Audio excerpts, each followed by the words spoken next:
Buonasera, sono Gino Gerosa e ho nuovamente il piacere di darvi il benvenuto a Healthy Living 2021. Questa sera ufficialmente inizio le conversazioni dopo la puntata inaugurale di mercoledì scorso dal Museo della Città di Rovereto, nel corso della quale abbiamo delineato le tappe del nostro viaggio.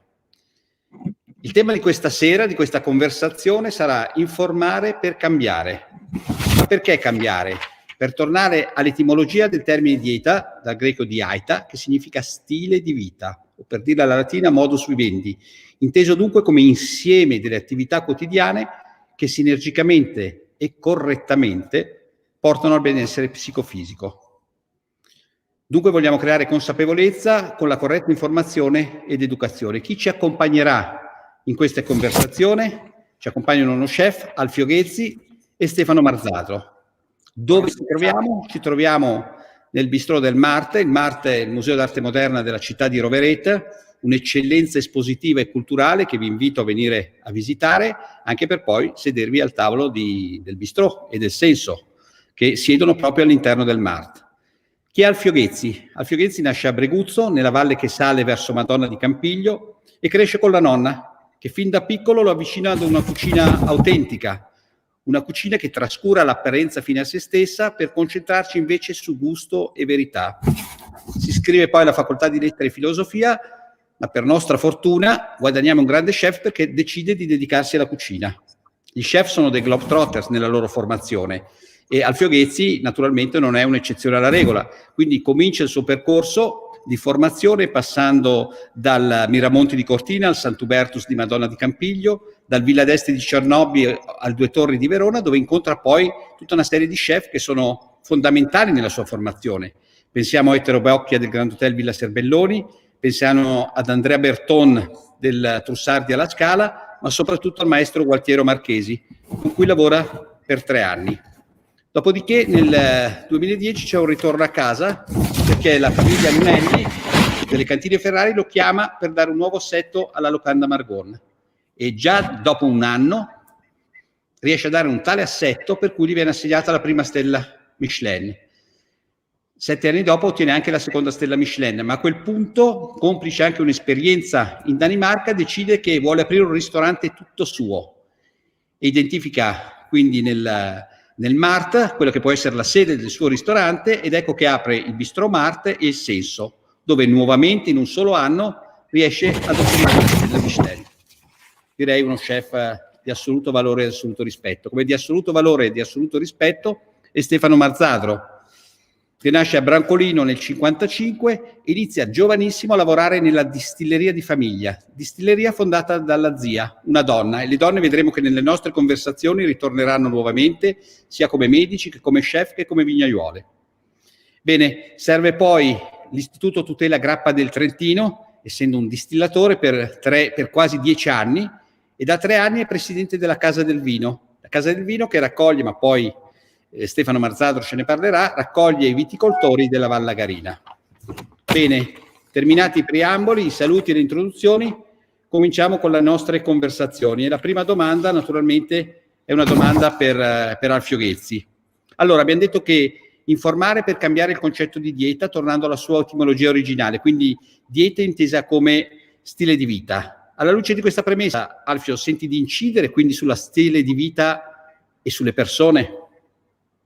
Tanto buonasera professor Gerosa, buonasera Stefano e buonasera a tutti quelli che ci ascoltano. Io credo proprio di sì, di avere un po' di influenza sulle persone che ci scelgono, che vengono da noi.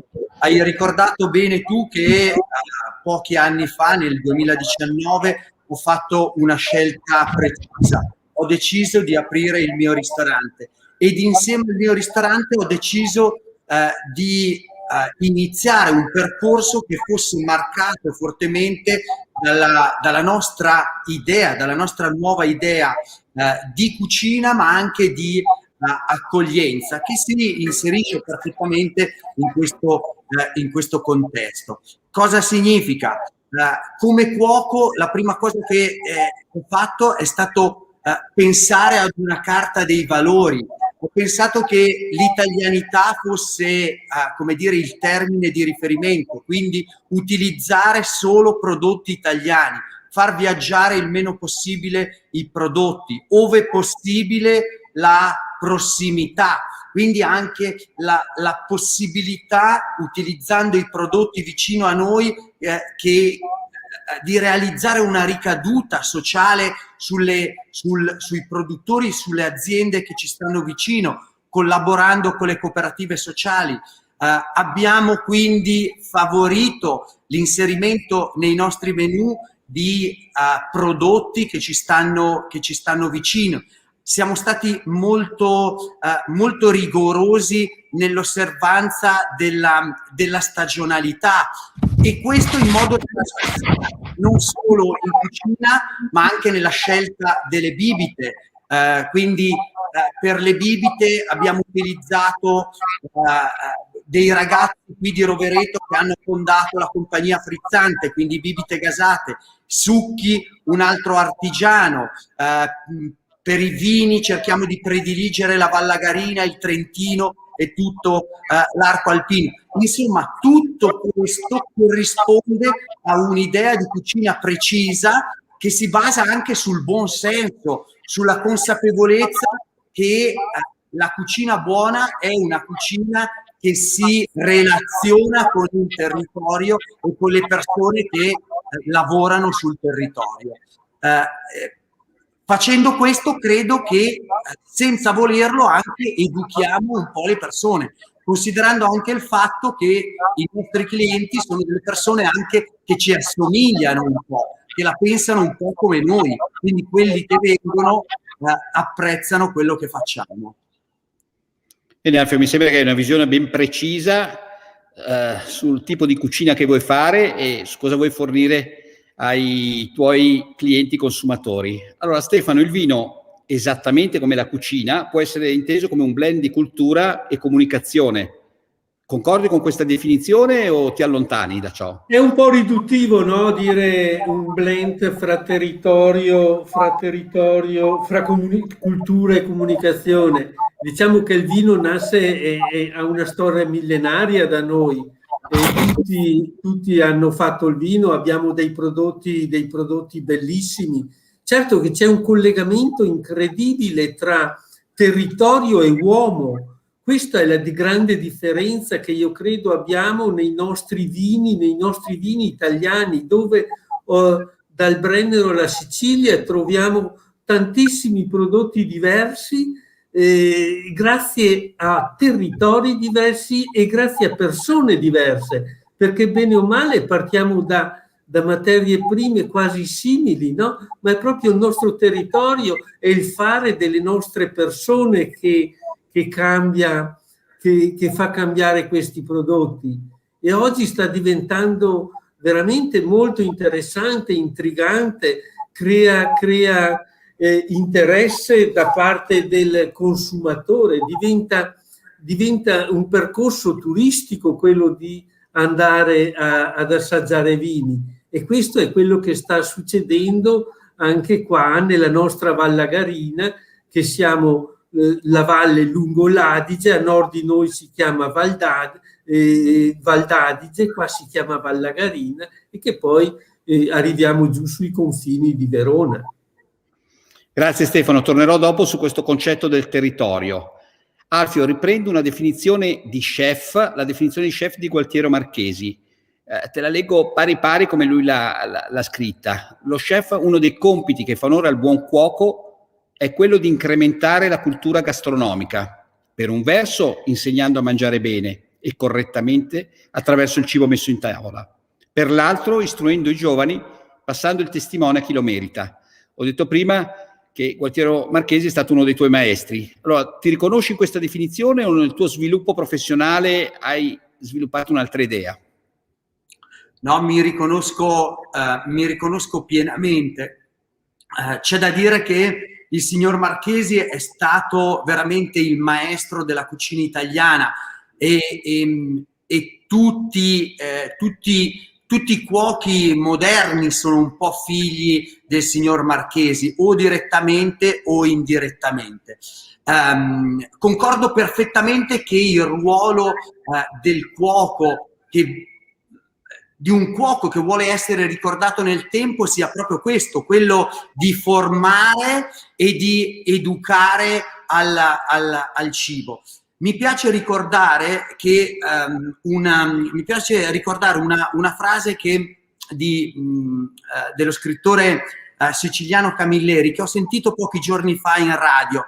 Hanno chiesto a Camilleri: ma secondo lei cos'è il sapere? E Camilleri ha risposto: dobbiamo pensare al sapere come ad un seme, quindi chi possiede il sapere deve essere un po' come un contadino che coltiva questo sapere per poterlo poi distribuire, lo coltiva, lo fa crescere e lo distribuisce alle altre persone.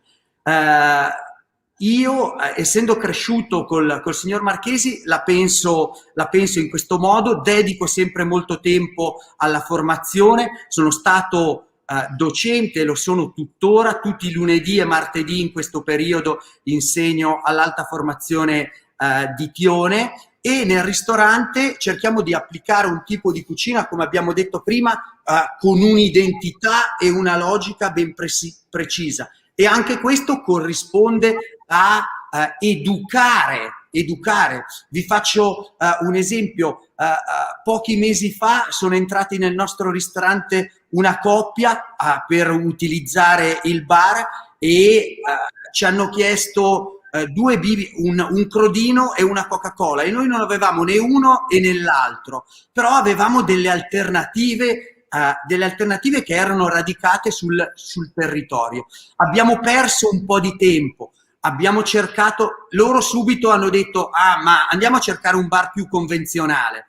Gli abbiamo detto: no, aspettate un attimo, vi facciamo provare le nostre cose, e dopo sono stati come illuminati, sono rimasti 2 ore al ristorante, hanno voluto assaggiare, dal bar sono passati alla caffetteria, hanno voluto assaggiare delle altre cose. Quindi la formazione è fondamentale, e anche l'educazione attraverso quello che si fa e non solo attraverso la didattica che si può utilizzare in cucina o a scuola, insomma.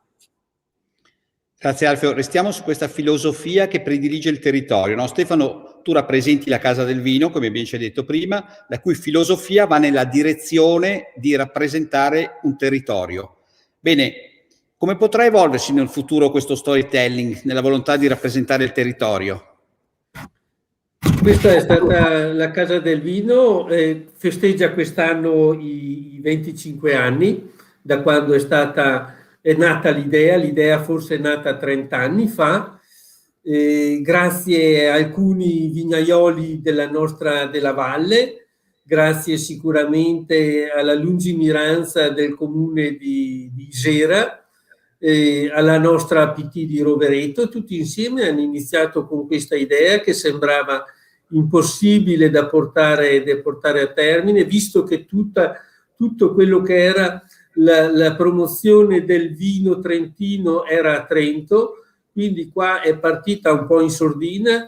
Abbiamo ristrutturato uno dei più bei palazzi nobili di Isera, grazie al comune, grazie alla nostra provincia autonoma di Trento, e oggi da 25 anni facciamo promozione per il nostro territorio. Certo, questo lockdown ci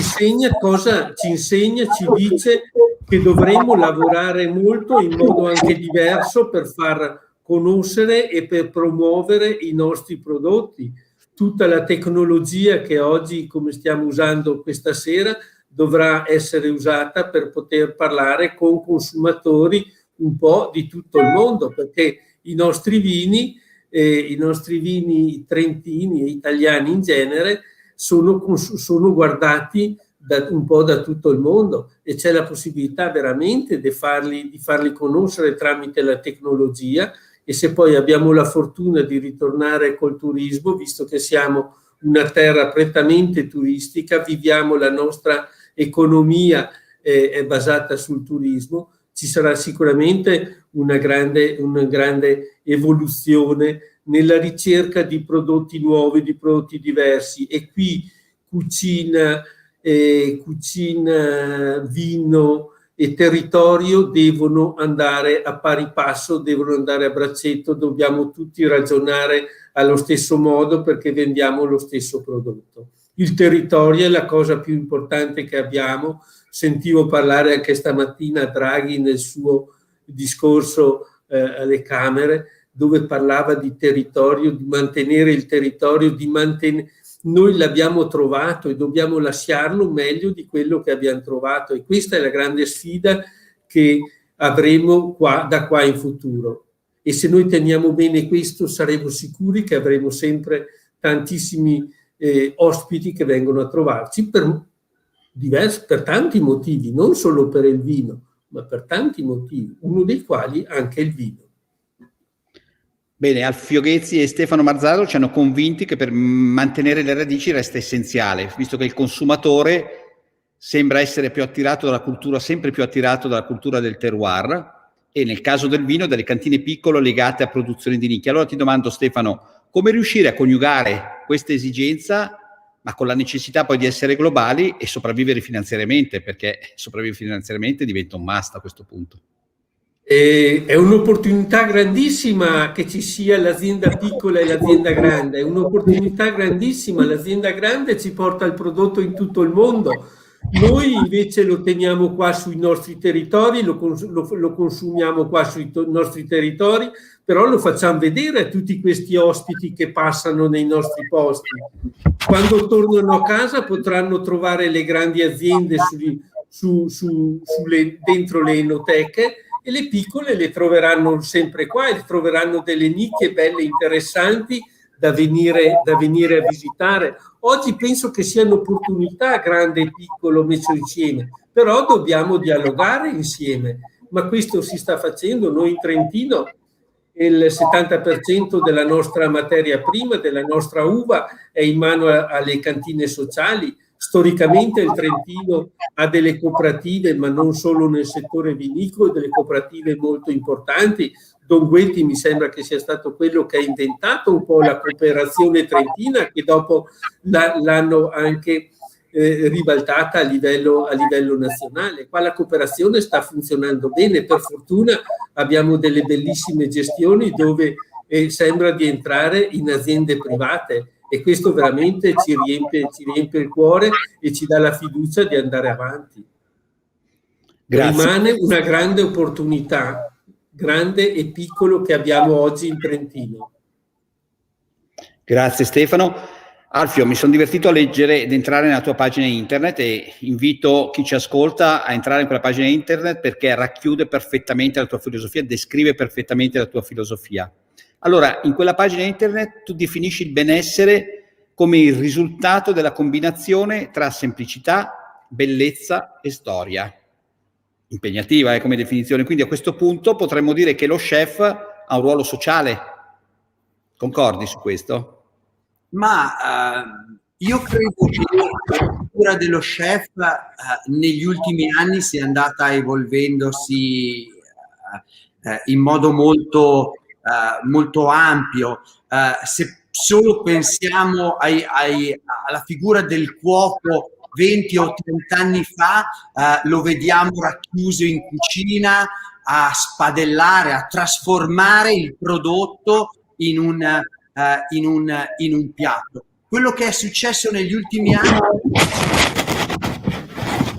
è dovuto al fatto che il cuoco ha iniziato a fare le cucine, ha iniziato a confrontarsi con i produttori, ha iniziato a relazionarsi con le altre persone. Quindi ovunque ci sia una relazione, chiaramente c'è un'apertura che permette un'evoluzione. Abbiamo degli esempi straordinari in Italia, se solo ricordiamo alcuni fra i molti: Bottura, Niederkofler, cuochi che non sono solo più cuochi, ma sono anche degli attivisti, si interessano appunto come dire, del ruolo sociale che può avere la nostra professione all'interno della società per comunicare, per trasmettere determinati valori e determinati significati.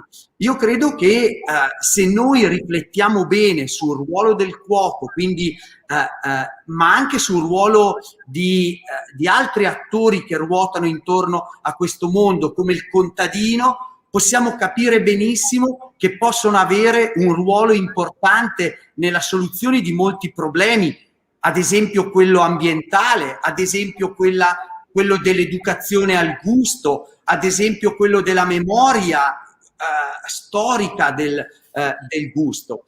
In tutto questo penso proprio che il cuoco, la figura moderna del cuoco possa avere un ruolo sociale, insomma, oltre che professionale come lo immaginiamo noi.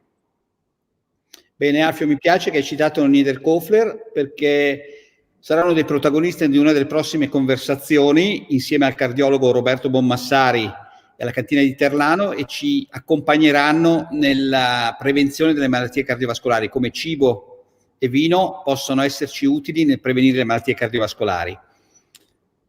Tornando a Stefano, la gente oggi vuole bere meno ma meglio, quindi pone attenzione alla salute e all'ambiente. Come rispondete a questa richiesta? La gente cerca emozioni e dobbiamo fargli trovare delle emozioni. Oggi, come dicevo prima, grazie alle nostre diversità di vini che abbiamo, possiamo veramente dare delle emozioni assaggiando i vari prodotti. Non è una questione di quantità, teniamo presente che sono aumentati moltissimo i consumatori, no? Quindi non è un problema di consumo di vino, perché da 20 anni a questa parte si è avvicinata al vino tanta gente, soprattutto il sesso femminile, tanti giovani che bevono con attenzione, che bevono senza esagerare, però vogliono delle emozioni. Dobbiamo avere della qualità di prodotto, una storia dietro, una faccia da mettere in evidenza, e questo sta creando veramente una grande azienda. Non diventa più solo l'azienda agricola che produce vino, ma diventa un'azienda a 360 gradi che deve vendere vino, prodotto, territorio, uomini che ci lavorano in questo territorio. Guardiamo quanti contadini che riescono a uscire dalla loro campagna e mettersi in evidenza, entrare dentro il ristorante, gli stellati e così, a presentare con molta semplicità i loro prodotti. Quindi questa è un'opportunità grandissima che abbiamo. Non potevamo sicuramente andare avanti con i grandi consumi che avevamo pro capite, che avevamo negli anni 80, no? Tutto è cambiato.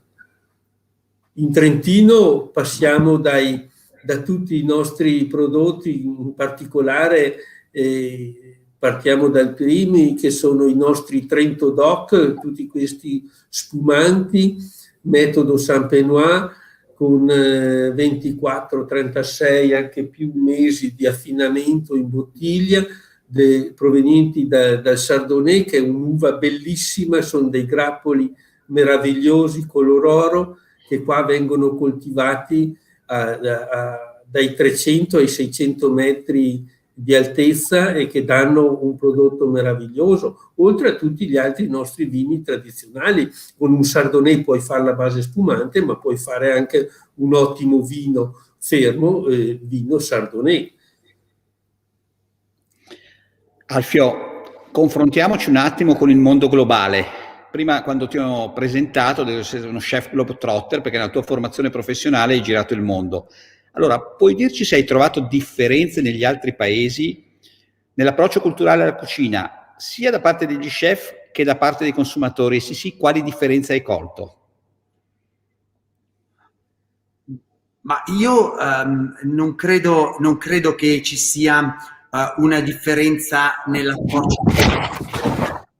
La cultura è ciò che si manifesta entro un ambito spaziale e che dura sostanzialmente nel tempo. E in questi termini il cuoco quasi sempre si riferisce ad un ambito spaziale. Poi è vero che probabilmente come dire, ci sono delle tradizioni culturali diverse da ambito da regione, non solo da regione ma anche da stato a stato.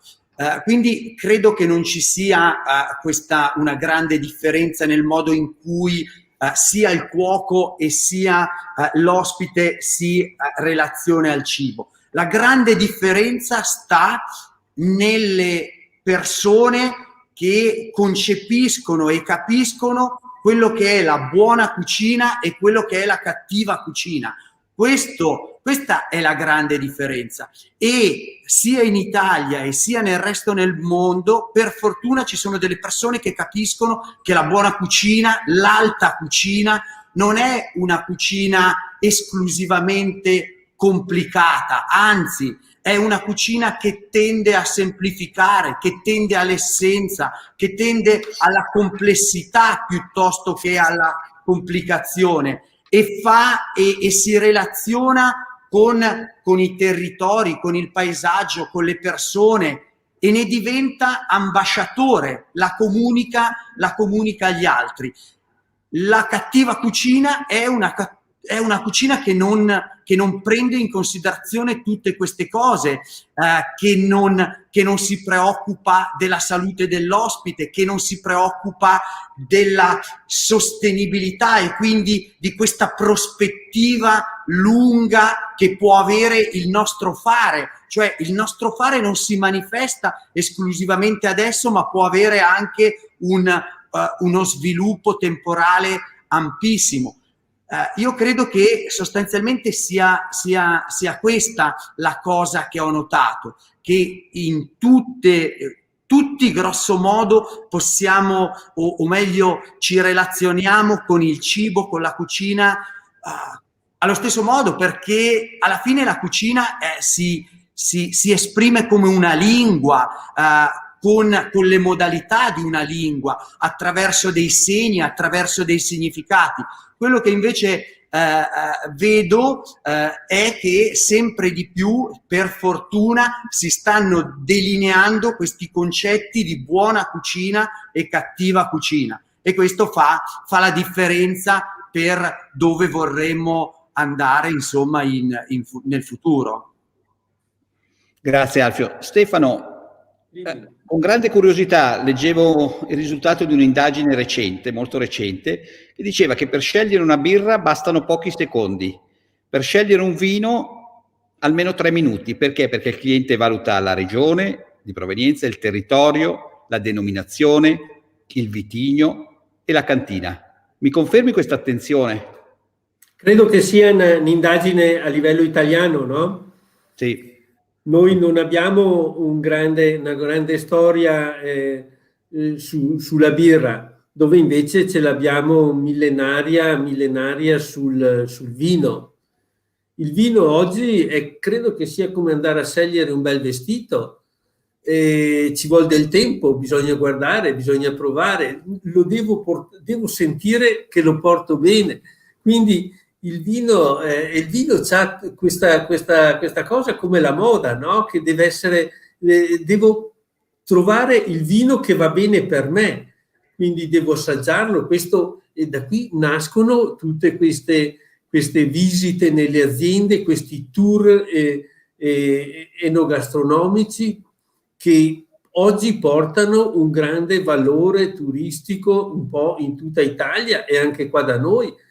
Sta diventando un lavoro molto importante quello del portare i clienti in cantina, far assaggiare, far vedere. È proprio come comprare un vestito, quindi anche scegliersi il proprio vino o il vino per i propri amici da regalare. Uno pensa cosa gli piace, cosa non gli piace al suo amico, e compra in base a questa sua esigenza. È bellissimo vedere questi nostri turisti che arrivano nelle cantine, ma anche in Casa del Vino, e con attenzione si siedono, stanno lì, perdono qualche ora per fare gli assaggi e capire le differenze dello stesso Marzemino, però prodotto da cinque produttori diversi. È il stesso territorio, perché siamo in un raggio di 15 chilometri, no? Però ogni produttore ha la sua mano e il suo modo di fare, e il consumatore è molto attento a questo. Ti confermo che questa cosa è molto molto vera e molto importante. Devo dire che mi affascina molto questa tua definizione del vino da indossare, scusami la libertà che mi sono preso nel riproporla, ma questa attenzione da parte del consumatore è posta solo quando scelgono un vino da acquistare o anche un vino da abbinare ad un piatto? E poi qui vorrei sentire anche naturalmente lo chef Alfio Ghezzi. Alfio Ghezzi di queste cose le vive giornalmente sicuramente più di me, ma se ti parlo dell'esperienza mia, no? Si è un po' sdoganato che con un certo tipo di piatto ci deve andare un certo vino. Se pensiamo fino a 20 anni fa, le bollicine erano consumate a fine pasto col dolce. Oggi invece si usano anche a tutto pasto, no? Quindi anche lì ognuno, anche lì è come il vestito, ognuno beve quello che si sente di bere. Una volta era impossibile abbinare un vino rosso a un pesce, oggi troviamo anche questo, quindi c'è molta libertà nelle scelte. L'importante è che al consumatore, a me consumatore, piaccia questi abbinamenti. Non so cosa ne dice Ghezzi, che è più informato di me su queste cose. Diciamo che è un punto di osservazione più privilegiato. Di osservazione. Alfio. Beh, devo dire che l'abbinamento cibo-vino è una cosa che sempre più affascina l'ospite e sempre più lo vede coinvolto. È vero, nel passato probabilmente si lavorava più per abbinamenti predeterminati, stabili, fissi. Adesso, adesso si lavora sull'annata, si lavora ad esempio sulle bollicine, si lavora sul residuo zuccherino, su quanti anni stanno sui lieviti, ma anche pensare lo spumante fino a pochi anni fa al massimo veniva consumato entro 3 o 4 anni, adesso possono essere longevi fino a 20 anni, e quindi questo determina e amplifica le possibilità di abbinamento. Ma la cosa che sostanzialmente è cambiata è la cultura, la consapevolezza, la conoscenza dell'ospite in modo specifico, non solo sul vino ma anche sul cibo. Conoscono i prodotti, conoscono le caratteristiche, i sapori, e quindi iniziano a capire che la grassezza ha bisogno di freschezza, e quindi insomma a fare tutti questi ragionamenti e magari confrontarsi con la persona che si occupa di vino all'interno del ristorante. Questo è una bella cosa, perché corrisponde probabilmente al discorso che facevamo prima di educare l'ospite, attraverso la propria dedizione e la propria attenzione che si mette nella scelta dei prodotti, il cuoco, e nella costruzione di una cantina invece il sommelier, insomma. Sei sicuramente una personalità poliedrica, no? E quindi cucinare per te è un modo per rivelarti agli altri. Però in questa personalità poliedrica come fai a coniugare tecnica, serietà professionale e innovazione? Sicuramente, come dire, la nostra professione si lega fortemente a quello che siamo. Ancor di più una professione come la mia, che ha a che fare con le mani, dove tocco i prodotti, dove li scelgo, li trasformo, dove anche, come dire, l'idea che ho sviluppato la trasferisco in quello che faccio. Quindi c'è una connessione forte e addirittura gli ospiti attraverso la cucina possono arrivare anche a capire degli aspetti che non sono poi così scontati vedendomi o conoscendomi in altri ambiti. Come si fa a tenere insieme questi aspetti? Dicevi tu, la tecnica, poi mi sembra che hai l'innovazione.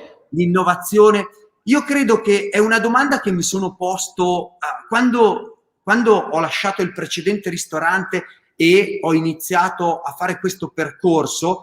Mi sono fatto alcune domande e una fra le più importanti era: ma come tu hai un'idea di quello che vuoi fare, ma come farai ad essere coerente con tutti questi aspetti? Quindi credo sia il filo che unisce tutte queste cose, la tecnica, l'innovazione, l'idea. Ma la coerenza non può essere, come dire, una strada stretta di un fondamentalista, almeno noi non riusciamo a vederla così. Quindi io ho cercato di tracciarmi uno spazio all'interno del quale mi potessi muovere e certamente sapendo che non sono, come dire, non riesco ad essere perfetto in tutte le cose, però inizio a perseguire degli ideali precisi, cercando ogni anno di migliorare i nostri atteggiamenti finché questo ambito della coerenza si assottiglia sempre di più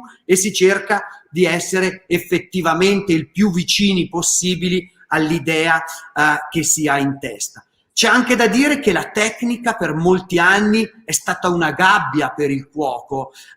Questo lo diceva proprio Marchesi, mutuando anche quello che succedeva nel mondo della musica. Certe volte può anche limitare la libertà del cuoco. Io effettivamente, pur facendo una cucina più semplice, una cucina più connessa con il territorio, ora nel mio ristorante mi sento assolutamente più libero, ho più libertà, inizio a pensare delle cose che prima probabilmente non erano allineate alla tipologia di ristorante che conducevo e alla famiglia con cui collaboravo, insomma.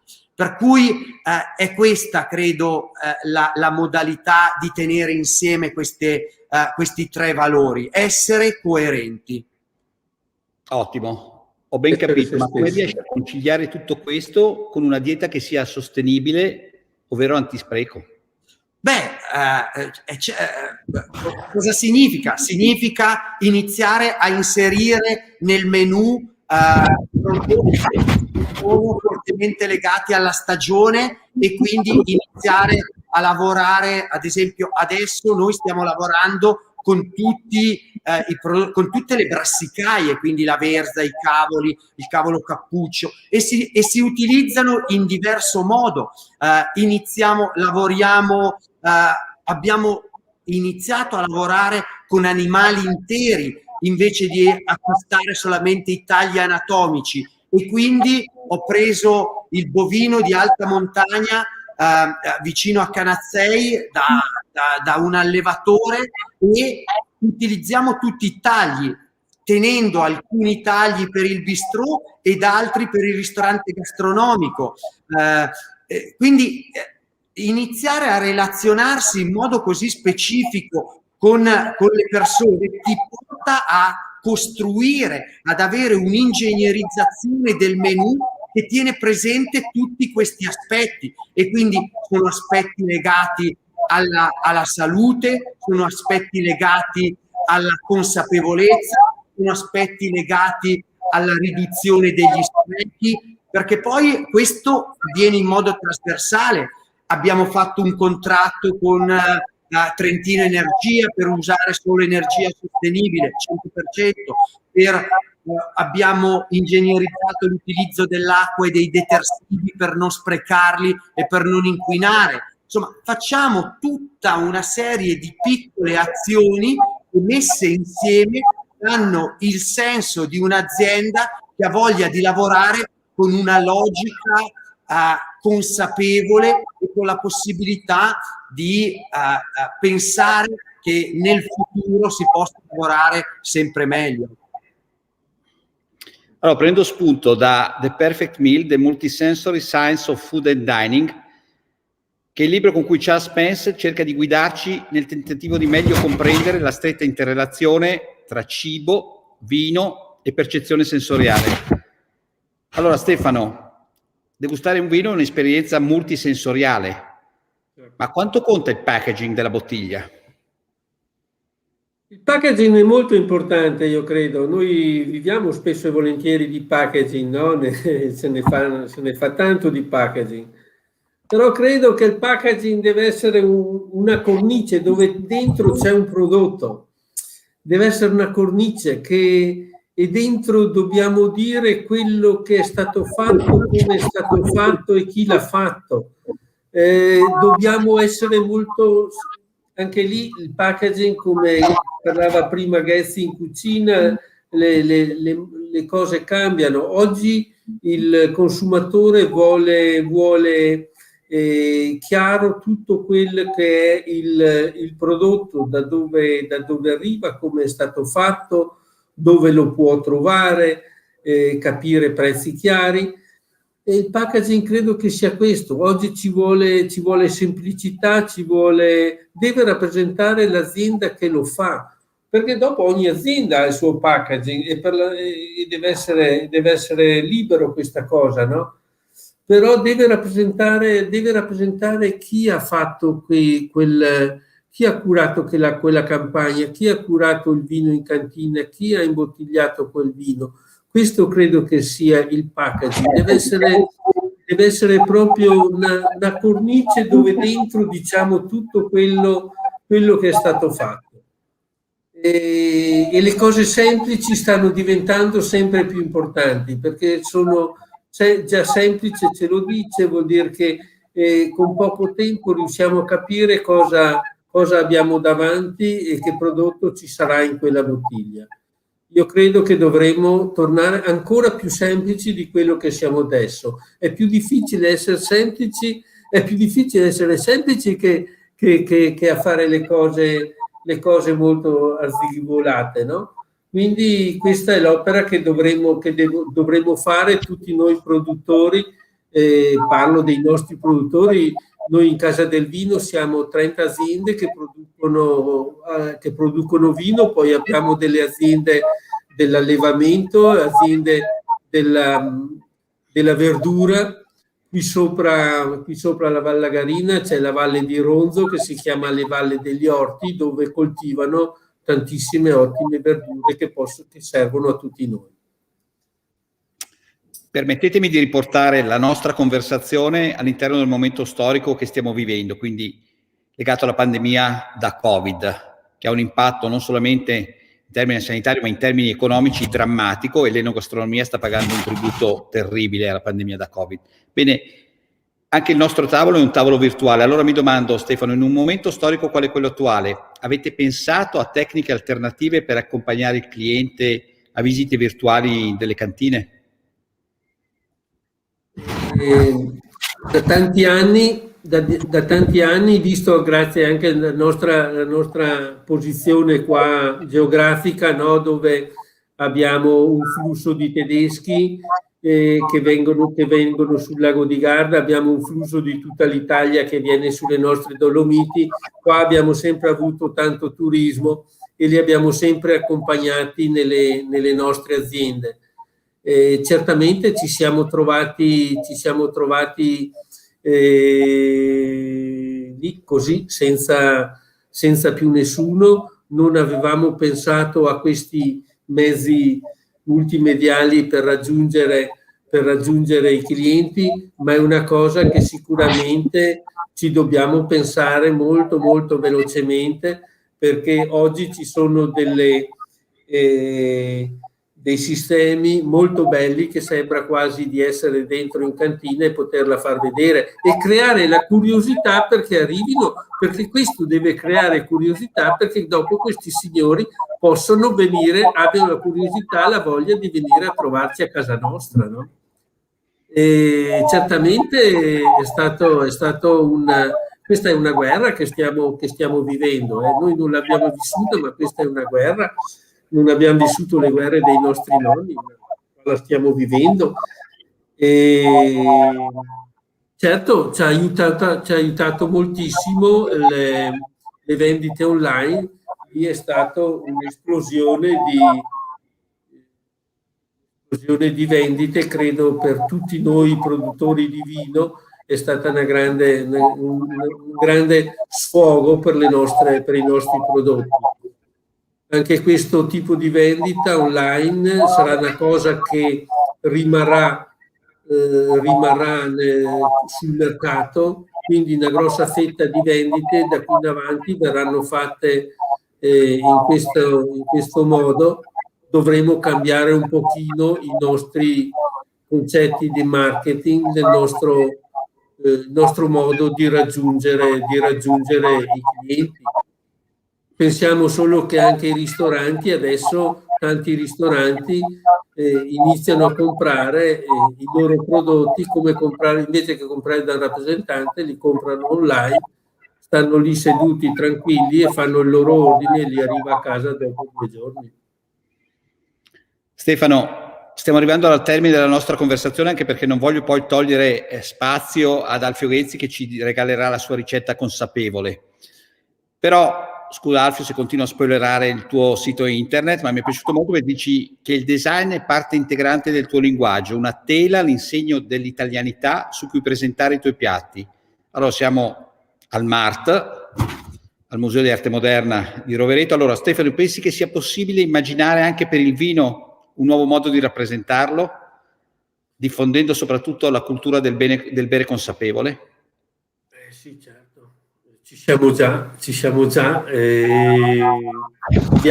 Abbiamo un consumatore oggi tutto diverso da prima, abbiamo un consumatore giovane, abbiamo un consumatore, la donna, la ragazza che consuma questi prodotti, soprattutto gente che ha anche una cultura e una conoscenza dei prodotti del mondo molto più ampia di una volta, quindi dobbiamo per forza adeguarci a queste cose, a questo nuovo mondo, ma abbiamo anche tanti imprenditori giovani, che non è poco, no? Tanti imprenditori giovani che capiscono cosa vuole il suo coetaneo.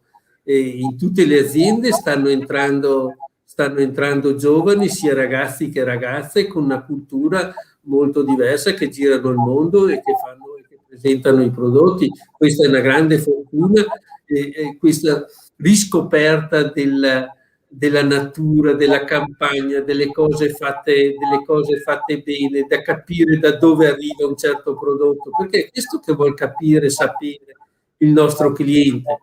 I prodotti anonimi li trova dappertutto, li dobbiamo consumare tutti i giorni, li consumiamo anche noi, ma trovare qualcosa di caratteristico, tipico, prodotto in una zona, prodotto da una certa persona, è una cosa molto più difficile. Stefano, chiudo la conversazione con te chiedendoti una domanda molto personale. Qual è il vino che meglio ti rappresenta? Il vino che meglio mi rappresenta è il Marzemino. È il nostro vino qua della Valle Agarina. Isera è il cuore del Marzemino, proprio dove il centro della produzione del Marzemino. È un bellissimo vino che si può accompagnare a carni bianche, a primi piatti. È un vino che va consumato abbastanza giovane, non è un vino da grande invecchiamento, però è un vino da compagnia, un vino che si beve con molta tranquillità. Alfio, invece, qual è il piatto che ti rappresenta meglio? Ma probabilmente un piatto che mi lega al mio passato, un piatto del ricordo. Prima tu leggendo la biografia dicevi è cresciuto con sua nonna. Mi ricordo un piatto che mi faceva sempre mia nonna. Io sono cresciuto in montagna, i miei genitori erano emigrati in Svizzera, quindi è come se avessi mancato un po'. Sono cresciuto con una generazione precedente, la pasta non si faceva mai, quindi si mangiava o minestra o gnocchi di patate, e gli gnocchi sono probabilmente uno dei miei piatti preferiti. Una domanda provocatoria anche a te: hai imparato più dai tuoi maestri o dai commenti e suggerimenti dei tuoi clienti? Beh, diciamo che tutte le volte che si stabilisce una relazione c'è conoscenza. È evidente che il tempo passato con i maestri è ampio, si vivono anni con i maestri e quindi gli insegnamenti sono tanti, ma molto spesso il suggerimento, la nota dell'ospite è quella più puntuale, perché magari noi facciamo le cose in modo non scontato ma ritmato e senza puntare al dettaglio anche nelle piccole cose, e invece l'ospite se ne accorge subito. Quindi la nota dell'ospite è un po' il pizzicotto che ti risveglia, insomma. Quindi posso dire che probabilmente il magistero che arriva dai maestri è infinito, e la riconoscenza che dobbiamo avere con i maestri è infinita, ma molto spesso anche l'ospite è in grado di darci quel pizzicotto che ti rimette subito come dire in carreggiata. Quindi è la cartina di tornasole che ti aiuta a restare nel percorso che hai intrapreso. Sì. Non posso esimermi, alla luce della tua esperienza, di chiederti un suggerimento che ti senti di trasmettere agli aspiranti chef. Beh, guarda, mi dedico tantissimo alla formazione, ho sempre dedicato tantissimo tempo alla formazione, quindi ho un contatto quasi quotidiano con i ragazzi. Pensa che all'interno del nostro ristorante il ragazzo più grande ha 23 anni, quindi sono tutti molto giovani. Il suggerimento che mi sento di dare ai ragazzi è quello di essere curiosi e affamati di vita, perché sostengo che la crescita e la formazione possa avvenire anche attraverso come dire, attraverso delle attività decontestualizzate, e quindi si possa prendere spunto, si possa essere spinti, si possa essere invogliati anche da un'ispirazione decontestualizzata. Quindi questo significa invitare i ragazzi ad essere vivaci sempre, e la vivacità penso che possa essere il compagno di viaggio migliore per raggiungere, per costruire una grande figura professionale. Continuerei a chiacchierare tutta la serata con voi due, con Stefano e Alfio, ma purtroppo dobbiamo restare all'interno della finestra temporale che ci è stata concessa. Allora, prima di chiudere, Alfio, ti chiedo di regalarci la tua ricetta consapevole. L'ho chiamata consapevole proprio perché abbiamo voluto fare informazione e formazione, e poi chiaramente a Stefano Marazzadro di suggerirci il vino per accompagnarla. A voi.